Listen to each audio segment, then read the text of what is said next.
Welcome my YouTube channel व्यास नारायण मिश्र। आज हम discuss कर रहे हैं क्लास 12th मैथ के सेकंड भाग का इंटीग्रल एक्सरसाइज 7.10 क्वेश्चन नंबर 9, 10, 11, 12 और 13 क्वेश्चन डिस्कस करेंगे।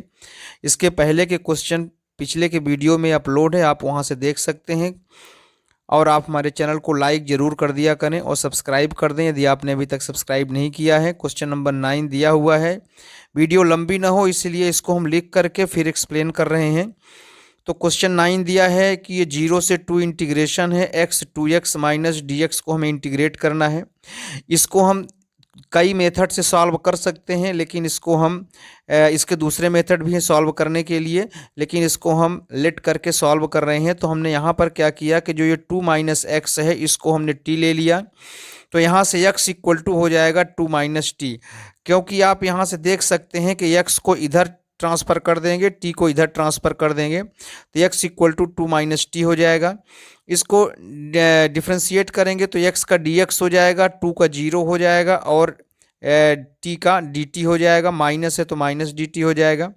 अब हम इसको लिमिट चेंज कर सकते हैं, तो चूँकि आप देख सकते हैं कि यहाँ लिमिट दिया है, लोअर लिमिट दिया है 2 और अपर लिमिट लोअर लिमिट दिया है 0 और अपर लिमिट दिया है 2। तो जब x की वैल्यू जो है 2 होगी, तो जब x की वैल्यू हम 2 यहाँ से पुट करेंगे, जब यहाँ x इक्वल टू 2 पुट करेंगे तो t की वैल्यू हो जाएगी 0, इसलिए t टेंस टू कितना हो रहा है, यहाँ पर 0 हो रहा है। फिर हम x इक्वल टू जब 0 पुट करेंगे, तो जब x इक्वल टू 0 पुट करेंगे तो आप देख सकते हैं कि जब यहाँ x इक्वल टू 0 करेंगे तो t की वैल्यू कितनी आ जाएगी, 2 आ जाएगी। इसके कई सारे मेथड हैं, लेकिन इसको हम इस मेथड से सॉल्व कर रहे हैं। अब हम वैल्यू पुट करेंगे तो आप देख सकते हैं dx equal to minus D T है, तो ये माइनस लिख दिया गया है। इंटीग्रेशन करके लिमिट जो है इसको हम देख सकते हैं कि जब x equal to 2 upper limit है तो t इक्वल टू 0, इसलिए 0 है। और जब x equal to 0 lower limit है तो t की वैल्यू 2 है, तो लोअर लिमिट में 2 आ गया। यहाँ से आप देख सकते हैं कि x की वैल्यू कितना दिया हुआ है, x की वैल्यू दिया हुआ है कितना, t माइनस 2। तो जो x दिया हुआ है यहाँ पर x की वैल्यू हमने पुट कर दिया t माइनस टी। फिर 2 माइनस एक्स की वैल्यू कितना है, t दिया हुआ है, तो यहाँ से रूट टी हो जाएगा, ये हो गया रूट टी। अब रूट टी को 2 में मल्टीप्लाई करेंगे तो 2 रूट टी हो जाएगा। यहाँ माइनस है, माइनस साइन को यदि हम हटा देंगे तो लिमिट चेंज हो जाती है, मतलब अपर लिमिट लोअर बन जाती है और लोअर लिमिट अपर बन जाती है। तो 2 0 की जगह ये कितना हो गया, 0 2 हो गया। फिर रूट 2 का t में मल्टीप्लाई करेंगे तो हो जाएगा t रूट टी हो जाएगा। रूट टी का मतलब होता है t की पावर 1/2 और t इंटू रूट टी का मतलब होता है t की पावर 3/2। इसको हम इंटीग्रेट करेंगे तो t की पावर 3/2 अपॉन 3/2 आ जाएगा। और इसी तरह से आप इसको जब इंटीग्रेट करेंगे t की पावर 3/2 को, तो ये हो जाएगा t की पावर 5/2 अपॉन 5/2। अब हम लिमिट पुट करेंगे 0 और 2, तो यहाँ से देख सकते हैं कि 4/3, ये 4/3 कैसे आया। यहाँ से देखें कि जो ये 2 दिया हुआ है, ये 2 जो है इस 2 में जा कर के मल्टीप्लाई होगा तो कितना हो जाएगा 4/3। और ये जो 5/2 है इसका जो है रेसिप्रोकल हो जाएगा 2/5, तो ये हो जाएगा 4/3 हो जाएगा और यहाँ से 2/5 हो जाएगा। ये आपकी वैल्यू है। अब अपर लिमिट रखेंगे 2, तो t की पावर 3/2 है, तो ये हो जाएगा t की पावर 2 की पावर 3/2। लोअर लिमिट चूंकि 0 दिया हुआ है लोअर लिमिट, इसलिए जब t की जगह 0 पुट करेंगे तो 0 आएगा, जिसको लिखने की आवश्यकता नहीं है। फिर इसी तरह से यहाँ पर भी आप देख सकते हैं जो अपर लिमिट है 2 है और t की जगह जब पुट करेंगे तो ये हो जाएगा 2 की पावर हो जाएगा 5/2। लोअर लिमिट 0 है, इसको लिखने की ज़रूरत नहीं है। अब यहाँ पे 3/2 है, तो जो आप इसको हमेशा ध्यान रखें कि यदि आप जानते भी होंगे कि 2 की पावर 1/2 को हम रूट 2 लिख सकते हैं। तो इस तरह से 3/2 है तो 3/2 में 1/2 को रूट 2 लिख देंगे, और चूंकि 3 है तो रूट 2 को 3 बार हमने यहाँ से मल्टीप्लाई कर दिया। इसी तरह से 5/2 है तो 1/2 का मतलब रूट 2 होता है और पावर में 5 है तो इसको हम 5 बार मल्टीप्लाई कर देंगे। अब √2 इंटू √2 2 होता है तो ये 2 लिख दिया गया है, और √2 हो गया तो ये √2 हो गया। फिर आप देख सकते हैं √2 इंटू √2 ये 2 हो जाएगा, और √2 इंटू √2 2 हो जाएगा, 2 2 जो 4 हो जाएगा तो ये 4 हो गया, और ये जो √2 बचा रिमेनिंग ये यहाँ पे लिख दिया गया है। अब आप देख सकते हैं कि यहाँ पर √2 भी है और यहाँ भी √2 है, तो ये √2 कॉमन आ गया तो ये √2 हो गया। फिर 4 को 2 से मल्टीप्लाई किया तो 8 आ गया, यहाँ से 2 को 4 से मल्टीप्लाई किया तो 8 आ गया। डिनोमिनेटर में 3 और 5 है तो 3 और 5 लिख दिया गया। अब √2 चूंकि कॉमन है तो हम लेंगे एलसीएम, तो 5 और 3 का मल्टीप्लाई करेंगे तो 15 हो जाएगा। फिर क्रॉस मल्टीप्लाई करते हैं तो 8 का 5 में करेंगे और 8 का 3 में करेंगे तो 8 5 जो कितना हो जाएगा, ये हो जाएगा 40, और 8 3 या 24। 40 में 24 को माइनस करेंगे तो हो जाएगा 16/15 √2। तो ये हो गया आंसर। वीडियो लंबी न हो इसलिए इसको हम लिख करके एक्सप्लेन कर रहे हैं। फिर क्वेश्चन नंबर 10 दिया हुआ है, ये है 0 से π/2 2 log sine x minus log sine 2x dx दिया हुआ है। तो इसको हम i के इक्वल ले लिए। अब हम जानते हैं कि जो साइन 2x का फार्मूला होता है, तो साइन 2x का फार्मूला होता है कितना, 2 sin x cos x। तो ये जो साइन 2x दिया हुआ है इसका यहाँ पे हमने फार्मूला लिख दिया 2 sin x cos x। लाग में अगर कोई चीज़ मल्टीप्लाई में है तो वो प्लस में जाता है, पर चूंकि यहाँ माइनस दिया हुआ है शुरू में इसलिए माइनस में रहेगा। तो 1 लाख 2 हो जाएगा माइनस में, फिर 1 लाख साइन x हो जाएगा ये माइनस के साथ, और एक हो जाएगा लाख कास x हो जाएगा माइनस के साथ। होता तो प्लस में है पर यहाँ माइनस के कारण, यहाँ जो माइनस दिया हुआ है इसके कारण जो है माइनस में आ गया। अब हम क्या करेंगे इसको कि 2 लाख साइन x है यहाँ से, और ये लाख साइन x से माइनस हो जाएगा सब्ट्रैक्शन, तो ये लाख साइन x बचेगा, और ये लाख कास x बचा तो इसको ये अलग लिख दिया, और जो log 2 है इसको हम अलग लिख दिए। 0 से π/2 के लिमिट के साथ log 2 dx हमने अलग लिख दिया। अब क्या किया यहाँ से कि 0 से π/2 log sin x log cos x dx को हमने लिखा रहने दिया। अब चूंकि log 2 है तो बाहर ले लिया, log 2 बाहर लेने के बाद वहाँ 1 बचता है। ये देखिए जैसे हम log 2 यहाँ से कॉमन ले लेंगे तो यहाँ क्या बचेगा, 1 बचेगा, और 1 का इंटीग्रेशन कितना हो जाएगा, x। तो इस तरह से ये x हो जाएगा, और x की लिमिट कितनी दिया है, 0 से π/2। इसको जो है ये वाला पार्ट एज इट इज लिखा रहने दिया, ये बिल्कुल सेम टू सेम लिखा रहा। x की जगह π/2 पुट कर दिया और ये log 2 हो गया। इसको हमने ले लिया इक्वेशन नंबर 1।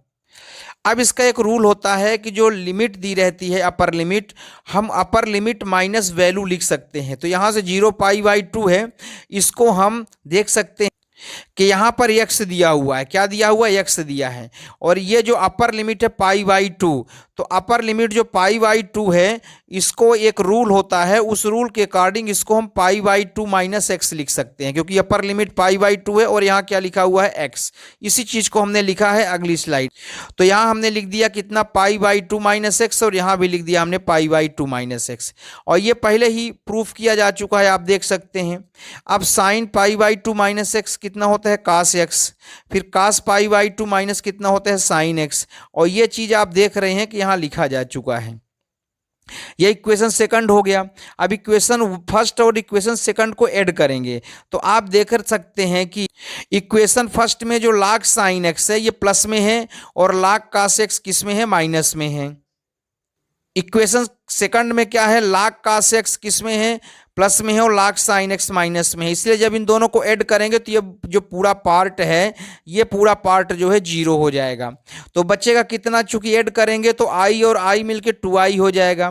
फिर ये माइनस π/2 log 2 यहाँ भी लिखा हुआ है, और माइनस π/2 log 2 समीकरण 1 में भी लिखा हुआ है। तो जब इन दोनों को प्लस करेंगे तो हो जाएगा -2 इंटू π/2। तो ये हो गया कितना, -2, ये 2 हो जाएगा इंटू π/2 log 2। अब आप देख सकते हैं कि यहाँ पर ये जो 2 दिया हुआ है, ये 2 और ये 2 कैंसिल हो जाएगा, तो i की वैल्यू कितनी बच जाएगी, -π/2 log 2। अब चूंकि यहाँ पे देख सकते हैं ये माइनस दिया हुआ है, तो log का रूल होता है कि अगर माइनस दिया है तो वैल्यू को हम 1 अपान करके लिख सकते हैं। तो यदि हम माइनस को हटाना चाहेंगे तो 2 को हम कैसे लिख सकते हैं, 1/2 के रूप में हम इसको लिख सकते हैं। तो इसका आंसर हो गया π/2 log 1/2। क्वेश्चन नंबर 11 जो है काफ़ी इजी है, -π/2 से π/2 दिया हुआ है क्वेश्चन। और इसमें दिया है साइन स्क्वायर डी एक्स। तो ये आपका क्वेश्चन हो गया साइन स्क्वायर डी एक्स। अब इसका रूल होता है कि -π/2 से π/2 अगर लिमिट दिया है तो अगर इसको हम 0 से स्टार्ट करेंगे तो 2 से मल्टीप्लाई करना पड़ेगा। तो -π/2 से π/2, तो अपर लिमिट सेम है और हम इसको 0 से स्टार्ट कर रहे हैं, 0 मतलब बीच से स्टार्ट कर रहे हैं, तो 2 को मल्टीप्लाई करना पड़ेगा। हमेशा ध्यान रखना साइन स्क्वायर एक्स का इंटीग्रेशन कभी नहीं होता डायरेक्ट। साइन स्क्वायर का अगर इंटीग्रेशन करना होता है तो हमें वहाँ फार्मूला लगाना पड़ता है। कौन सा? 1 - cos 2x/2, हमेशा के लिए याद रखिएगा। अब यहाँ पर क्या हुआ, ये 2 से ये 2 कैंसिल हो गया, तो और 1 का इंटीग्रेशन कितना हो गया, x हो गया। लिमिट कितनी है, 0 से π/2। वीडियो लंबी ना हो इसलिए हम इसको बहुत जल्दी में एक्सप्लेन कर रहे हैं। फिर cos 2x का जो इंटीग्रेशन होता है तो कितना होता है, sin 2x। इंटीग्रेशन का नियम होता है कि जो x का कोफिशिएंट है वो डिनोमिनेटर में जाता है। x का कोफिशिएंट यहाँ 2 है, इसलिए देखिए 2 जो है डिनोमिनेटर में चला गया। अब x की जगह π/2 पुट करेंगे तो ये π/2 हो जाएगा। फिर लोअर लिमिट 0 है, तो रूल होता है upper limit minus lower limit. 0 put करेंगे x में तो 0 आ जाएगा। इसी तरह से साइन 2x में जब π/2 पुट करेंगे तो आप देख सकते हैं कि जब x की जगह π/2 करेंगे तो ये कुछ इस तरह से हो जाएगा, 2x × π/2। तो 2 से 2 कैंसिल हो जाएगा, वो है ना, x की जगह, सॉरी x नहीं, जब x की जगह π/2 करेंगे तो 2 × π/2, तो 2 से 2 कैंसिल होगा तो कितना बचेगा, पाई। इसीलिए देखिए यहाँ पे पाई बचा हुआ है। फिर लोअर लिमिट 0 होता है, तो x की जगह जब हम 0 पुट करेंगे तो साइन 0 आ जाएगा। साइन 0 की भी वैल्यू 0 होती है, साइन पाई की भी वैल्यू 0 होती है। ध्यान रखना यहाँ जो 2 है ये पूरे के अपान में 2 है, π/2 नहीं है, ध्यान रखना। तो साइन पाई की वैल्यू 0, 0/2 कितना हो जाएगा, 0। एट लास्ट ये जो π/2 है यही बचेगा और यही हो जाएगा इसका आंसर। अब देखिए क्वेश्चन नंबर 12, तो आप देख सकते हैं ये तो क्वेश्चन हो गया। I = इसको हमने कंसीडर कर लिया जैसा आप जानते हैं। अब ये फिर से एक नया रूल है कि जो लिमिट होता है अपर लिमिट, उसको हम इस तरह से माइनस के रूप में लिख सकते हैं। तो अपर लिमिट कितना है, पाई, तो x की जगह हम π - x लिख सकते हैं। ये रूल होता है।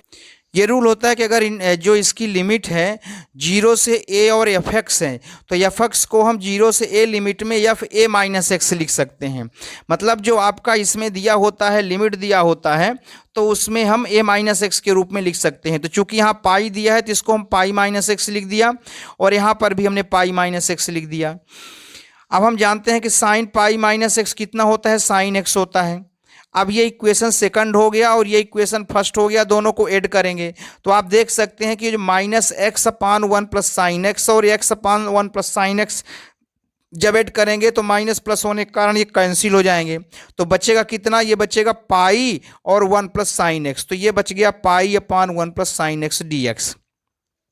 अब इसका एक और रूल होता है कि यदि इंटरवल को हम हाफ कर देते हैं तो 2 से मल्टीप्लाई हो जाता है। तो इंटरवल का है 0 से पाई, मतलब 0 से 180 डिग्री है। अगर इसको हम 0 से 90 π/2 कर देते हैं तो 2 को मल्टीप्लाई करना पड़ता है। तो ये देखिए यहाँ पे 2 को मल्टीप्लाई कर दिया। अब यहाँ हो गया 0 से π/2। अब जैसे हमने यहाँ पर बताया कि यहाँ देख सकते हैं कि जैसे यहाँ पाई है, ठीक है, तो पाई होने के कारण हम इसको कैसे लिख सकते हैं, π - x लिख सकते हैं। लेकिन अब लिमिट कितनी हो गई, π/2। तो हम जो x लिखा हुआ है इसको हम cos के फॉर्म में, sin x को हम क्या लिख सकते हैं, cos π/2 - x लिख सकते हैं। ठीक है ना, sin x को हम cos π/2 - x लिख सकते हैं। अब क्या होगा कि जो ये 2 है और ये 2 है दोनों कैंसिल हो जाएंगे। तो इस केस में क्या होगा, I = बचेगा पाई और 0 से π/2 1/। अब ये फार्मूला होता है, ध्यान रखना हमेशा के लिए, 1 + cos x = होता है 2 cos² x/2। चूंकि वहाँ पे लिखा हुआ है क्या, यहाँ लिखा हुआ है 1 + cos π/2 - x, और रूल के अकॉर्डिंग x को 2 को डिवाइड करना पड़ता है। तो जब π/2 में 2 को डिवाइड करेंगे तो π/4 हो जाएगा, और x में जब 2 को डिवाइड करेंगे, यहाँ से आप देख सकते हैं जब x में डिवाइड करेंगे तो ये कितना हो जाएगा, x/2, और ये π/4 हो जाएगा। तो इसके अकॉर्डिंग ये पाई बाई 4 हो गया और ये x अपान 2 हो गया। अब 1 अपान कोसेक स्क्वायर को हम सेक स्क्वायर लिख सकते हैं, तो ये हो जाएगा sec square pi by 4 minus x upon 2, ठीक है ना। और ये जो 2 है, ये वाला 2, इसको हम पाई के नीचे लिख दिए तो ये पाई बाई 2 हो जाएगा। अब सेक स्क्वायर x का जो इंटीग्रेशन होता है कितना होता है, tan pi by 4 minus x upon 2 हो जाएगा। अब इंटीग्रेशन का रूल है कि जो x का कोफिशिएंट होता है वो डिवाइड में जाता है, तो यहाँ से आप देख सकते हैं कि जो x का कोफिशिएंट है, x का कोफिशिएंट कितना माने जाएंगे, -1 अपान 2, तो ये -1 अपान 2 डिवाइड में आ गया। अब वैल्यू पुट करिए, तो अपर लिमिट कितना दिया हुआ है, पाई बाई 2, और यहाँ कितना लिखा है, x बाई 2। तो आप देख सकते हैं कि जब x बाई 2 दिया है और x की जगह जब पाई बाई 2 करेंगे और एक 2 पहले से है तो कितना हो जाएगा, पाई बाई 4 हो जाएगा। और यहाँ पाई बाई 4 पहले से ही लिखा है तो वैल्यू 0 हो जाएगी, तो ये हो जाएगा आपका tan 0। फिर दूसरी बात, जब 0 पुट करेंगे तो x वाला पार्ट 0 हो जाएगा, तो कितना बचेगा, tan पाई बाई 4 बचेगा, tan पाई बाई 4 बचेगा। और tan पाई बाई 4 की वैल्यू कितनी होती है, 1, क्योंकि होता क्या है, upper limit minus lower limit, तो जब 0 पुट करेंगे तो लोअर लिमिट है, इसीलिए ये हो जाएगा -1, और -1 और ये माइनस पाई मिलकर कितना हो जाएगा, पाई। तो इस तरह से इस क्वेश्चन का आंसर हो गया। अब हम देखते हैं क्वेश्चन नंबर 13। तो ये क्वेश्चन दिया है -π/2 से π/2 sin 7x dx। इसको कॉन्सेप्ट और मेथड के रूल्स के द्वारा हम सॉल्व करेंगे, इसको हम डायरेक्ट इंटीग्रेट नहीं करेंगे। तो ये क्वेश्चन दिया हुआ है, यहाँ से आप देख सकते हैं।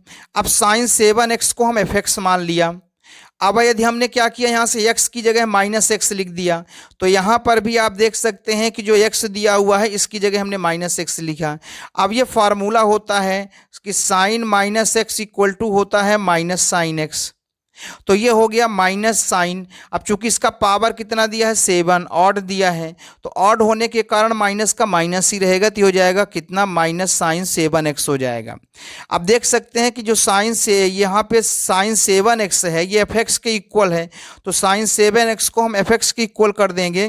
तो इस तरह से आप देख सकते हैं कि जब जैसे हम इसको f-x करते हैं तो यहाँ माइनस आ जाता है, ये माइनस आ जाता है, ठीक है ना, ये क्या आ जाता है, माइनस आ जाता है। इस माइनस के कारण यहाँ पे माइनस आ जाता है। इसका मतलब ये हो गया कि f-x इक्वल टू -fx, ये ऑड फंक्शन का फॉर्मूला होता है। तो इस तरह से fx क्या है, ऑड फंक्शन। और ऑड फंक्शन का जब हम इंटीग्रेशन निकालते हैं तो इसकी वैल्यू रूल के अकॉर्डिंग 0 होती है। तो इस तरह से -π/2 इसकी वैल्यू क्या हो गई, 0 हो गई, क्योंकि साइन 7x क्या है, एक ऑड फंक्शन है। तो इस तरह से हमने क्वेश्चन 5 क्वेश्चन हमने डिस्कस किया। कोई डाउट हो तो कमेंट बॉक्स में कमेंट कर सकते हैं। हमारे चैनल को सब्सक्राइब करें, लाइक करें, शेयर करें। कोई प्रॉब्लम हो तो कमेंट करें। Thank you very much.